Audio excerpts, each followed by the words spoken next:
Big boss Malayalam season 6 കഴിഞ്ഞ ദിവസത്തെ നാടകീയമായ സംഭവമായിരുന്നു സിജോയെ റോക്കി തല്ലിയത്.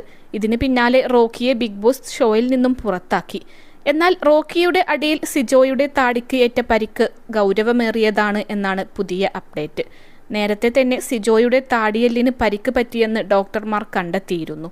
ഇതിനെ തുടർന്ന് സിജോയ്ക്ക് അടിയന്തരമായി ഒരു ശസ്ത്രക്രിയ വേണമെന്നാണ് ഡോക്ടർമാർ നിർദ്ദേശിച്ചത്. സിജോയെ കൺഫഷൻ റൂമിൽ വിളിച്ചു വരുത്തി ബിഗ് ബോസ് ഇത് അറിയിച്ചു. ഉടൻ തന്നെ ആശുപത്രിയിലേക്ക് മാറണമെന്നും അതിനായി തയ്യാറായി വരാനും ബിഗ് ബോസ് നിർദ്ദേശിച്ചു. പിന്നാലെ സിജോ തന്റെ ആശങ്ക അറിയിച്ചു. ശസ്ത്രക്രിയ എന്ന് പറയുമ്പോൾ അത് വലുതാണോ എന്നും താൻ ഷോയിൽ നിന്നും പുറത്തു പോകേണ്ടി വരുമോ എന്നുമാണ് സിജോ ചോദിച്ചത്. എന്നാൽ ഇപ്പോൾ പുറത്തു പോകുന്നത് ചിന്തിക്കേണ്ടെന്നും ശസ്ത്രക്രിയ വിവരങ്ങൾ ഡോക്ടർ വിശദമാക്കും എന്നാണ് ബിഗ് ബോസ് അറിയിച്ചത്.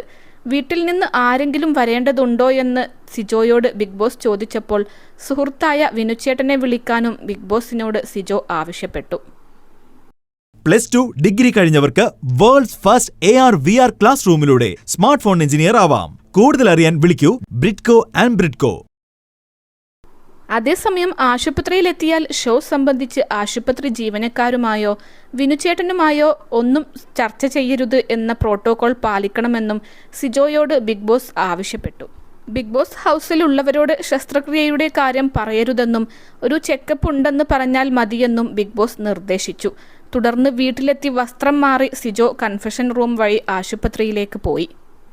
21 ലക്ഷത്തോളം സന്തുഷ്ടരായ ഉപഭോക്താക്കളും 2 ലക്ഷത്തോളം തിമിര ശസ്ത്രക്രിയകളും പൂർത്തിയാക്കിയ മലബാറിലെ ഏക കണ്ണാശുപത്രി. ലോകോത്തര നിലവാരമുള്ള ചികിത്സാ സംവിധാനങ്ങൾ, എല്ലാ നേത്രരോഗ ചികിത്സാ സൗകര്യങ്ങളും വിദഗ്ധരായ ഡോക്ടർമാരുടെ മേൽനോട്ടത്തിൽ. Al Salama high hospital, hospital road, Perinthalmanna.